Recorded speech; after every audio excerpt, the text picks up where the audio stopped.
ሰላም ጤና በያላችሁበት ይብዛ ያልኩን ከዩቲዩብ ለለቱ ያዘጋጀነውን አንኳር መረጃዎች ወደ እናንተ እናደርሳለን። ከመረጃዎቻችን መካከል በቀዳሚነት የምንመለከተው ኦነግ ሸኔ ዝቋላ ገብረ መንፈስ ቅዱስ ገዳም 4 አባቶች መግደሉን የኢትዮጵያ ኦርቶዶክስ ተዋሕዶ አስታውቃለች። ቀዳሚ መረጃችን ይሆናል። በማስከተል ጠቅላይ ሚኒስትር አብይ አህመድ ከአማራ ክልል ሁሉም ዞኖች ከተውጣጡ አመራሮች ጋር ባደረጉት ውይይት በአማራ ክልል ከመንግስት ጋር የተፈጠረውን ሰላም መደፍረስ አስመልክቶ ወደ ሰላም መምጣት እንደሚፈልጉ እንዲሁም ይቅርታን ለመጠየቅ ዝግጁ እንደሆኑ የተናገሩት አንድ መረጃ አለን። በማስከተል እናቀርባለን። ከልጅ ያሬድ ጋር በተያያዘ ፍርድ ቤት የጥፋተኝነት ውሳኔ ተላልፎበታል። እነዚህና ሌሎች አንኳር መረጃዎችን እንዳስሳለን። እስከ መረጃዎቻችን ፍጻሜ አብራችሁን እንድትቆዩ እየጋበዝኩ ቻናላችንን ሰብስክራይብ ማድረግ፣ ሀሳብ አስተያየቶቻችሁን ደግሞ በኮሜንት ላይ ማጋራት እንዳትረሱ። ወደ መረጃዎቻችን እንሻገራለን።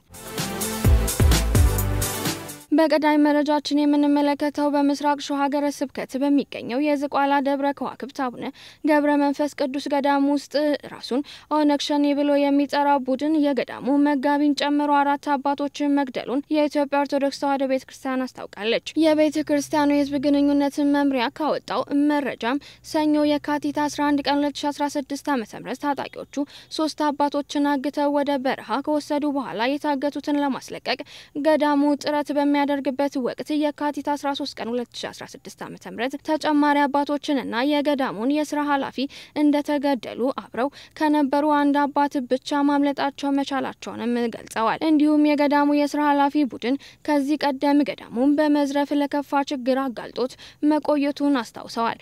ገዳሙ ጸጥታውን እንደሚያስከብርበት መሳሪያዎችን በቡድኑ መወረሱን ምክንያት ለከፋ የጸጥታ ችግር መጋለጣቸውንም አስታውሰዋል። በአሁኑ ወቅትም ገዳማውያኑ በስጋት ላይ መሆናቸውንም ተገልጸዋል። የመንግስት የጸጥታ አካላትም እገዛ እንደሚሹ ከመመሪያው ያገኘነው መረጃም ያመለክታል። አንደኛ የገዳሙ መጋቢ አባ ተክለ ማርያም አስራት፣ እንዲሁም ሁለተኛ የገዳሙ ጸሐፊ አባ ኪዳነ ማርያም ጥላሁን፣ ሶስተኛ የገዳሙ የመጽሐፍ መምህርና ቀዳሽ አባ ገብረ ማርያም አበበ፣ በአመክሮ የሚኖሩ መናኝ ኃይለ ማርያም ወልደ ሰንበት የተባሉ የገዳሙ የሥራ ኃላፊ እንደተገደሉ አብረው ከነበሩት አንድ አባት ብቻ ማምለጣች መቻላቸውንም የተረዱት የገዳም ኃላፊዎች ተናግረዋል። በሌላ መረጃችን ልጅ ያሬድ በመባል የሚታወቀው ኮሜዲያን ያሬድ ዘላለም በተከሰሰባቸው ወንጀል ክሶች ጥፋተኛ ተብሏል። የፍትህ ሚኒስቴር የተደራጀ ድንበር ተሻጋሪ ወንጀል ጉዳዮች ዳይሬክቶሬት አቃቢ ሕግ በኮሜዲያን ያሬድ ዘላለም ላይ በኮምፒውተር የሚፈጸሙ ወንጀል ድንጋጌ መተላለፉን፣ የቤተ ክርስቲያን ሰዎችን ክብርና መልካም ስም ማጉደፍ እንዲሁም የጥላቻ ንግግር ማሰራጨት ክሶች ቀርበውበትም ነበረ። የጥፋተኝነት ፍርድ የሰጠው የፌዴራል ከፍተኛ ፍርድ ቤት ልደታ ምድብ አንደኛ ህገ መንግስታዊ በህገ መንግስት ስርዓት ላይ የሚፈጸሙ የወንጀል ጉዳዮች የሚመለከት ችሎት ሲሆን ያሬድ ዘላለም ክሱ እንዲሻሻል ያቀረበውን ጽሑፍ አቃቢ ሕግ እና ፍርድ ቤቱም ውድቅ አድርጎበታል። ተከሳሹን በክሱ ላይ የተጠቀሰውን የወንጀል ድርጊት አልፈጸምኩም በማለት የሰውና የመከላከያ ማስረጃ ያቀረበ ቢሆንም የአቃቢ ሕግ ማስረጃ በተገቢው መከላከል ባለመቻሉና በክሱ ዝርዝር ላይ የተጠቀሰውን የወንጀል ድርጊት መፈጸሙን በፍርድ ቤት በመረጋገጡ በዛሬ ቀጠሮ የጥፋተኝነት ፍርድም ተሰጥቶታል። ፍርድ ቤቱም የግራና ቀኝ የቅጣትን አስተያየት ለመጠበቅ ለየካቲት 12 ቀን 2016 ተለዋጭ ቀጠሮም ሰጥቷል። በቀጣይ መረጃችን በአማራ ክልል የተፈጠረውን የሰላም እጦት በሰላም በእርቅና በውይይት ለመፍታት መንግስታቸው ዝግጁ መሆኑን ጠቅላይ ሚኒስትር አብይ አህመድ ገልጸዋል። ጠቅላይ ሚኒስትር አብይ አህመድ ከአማራ ክልል ሁሉም ዞኖች ከተውጣጡ የአማራ ክልል ተወካዮች ጋር በወቅታዊ ጉዳይ ዙሪያ በአዲስ አበባ ውይይት አድርገዋል። የጠቅላይ ሚኒስትር የሰላም ጥሪ በመልካም ጎኑ የተቀበሉ እንዳሉ ሁሉ በጥርጣሬ የተመለከቱትም አልጠፉም። ጠቅላይ ሚኒስትር አብይ አህመድ ባለፈው ሰኞ ከአማራ ክልል ሁሉም ዞኖች ከተውጣጡ አካላት ጋራ በአማራ ክልል ወቅታዊ ጉዳይ ላይ በአዲስ አበባ ተወያይተዋል።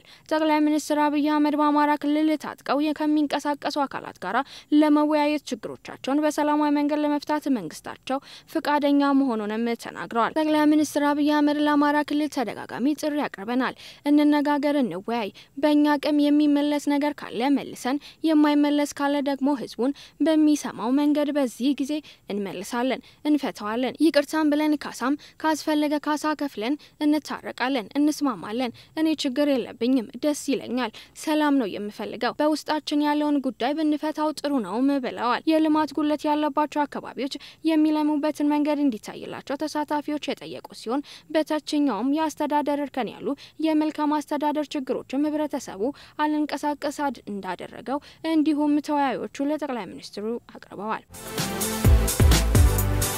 በሌላ መረጃችን ጠቅላይ ሚኒስትር አብይ አህመድ ከኦሮሚያ ክልል ዞኖች ከተውጣጡ ተወካዮች ጋር ተወያይተዋል። የዛሬው ስብሰባ በክልሉ ከተለያዩ ህብረተሰብ ክፍሎች ጋር በቅርቡ ከተደረገው ውይይት የቀጠለ መሆኑን ጠቅላይ ሚኒስትር አብይ አህመድ በማህበራዊ ትስስር ገጻቸውም ገልጸዋል። በሌላ መረጃችን ኢትዮጵያ፣ ቱርክና ሶማሊያ የተፈራረሙት ወታደራዊ ስምምነት እንቅልፍ እንደማይነሳት ገልጻለች። በዚህ ስምምነት መሰረት ቱርክ ለቀጣይ 10 ዓመታት የሶማሊያን ባህር ለመጠበቅ ተስማምታለች። ኢትዮጵያ፣ ቱርክና ሶማሊያ የተፈራረሙት ወታደራዊ ስምምነት እንቅልፍ እንደማይነሳትም ገልጻለች። የውጭ ጉዳይ ሚኒስትር ቃል አቀባይ አምባሳደር መለስ አለሙ በወቅታዊ ጉዳዮች ላይ ዙሪያ መግለጫም ሰጥተዋል። በዚህ መግለጫቸው ላይም ከተነሱላቸው ጥያቄዎች መካከል ሶማሊያ ከቱርክ ጋር ወታደራዊ ስምምነት ተፈራርማለች። ይህም ስምምነት ኢትዮጵያን ከሶማሌላንድ ጋር ያደረገችውን የመግባቢያ ስምምነት ሊጎዳ አይችልም ወይ የሚል ነበረ። ቃል አቀባዩ በምላሻቸው ሶማሊያም ሆነች ቱርክ ሉዓላዊ ሀገር ናቸው።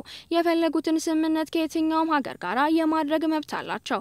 ኢትዮጵያ ከቱርክ ጋር ጥሩ የሚባል ግንኙነት አላት።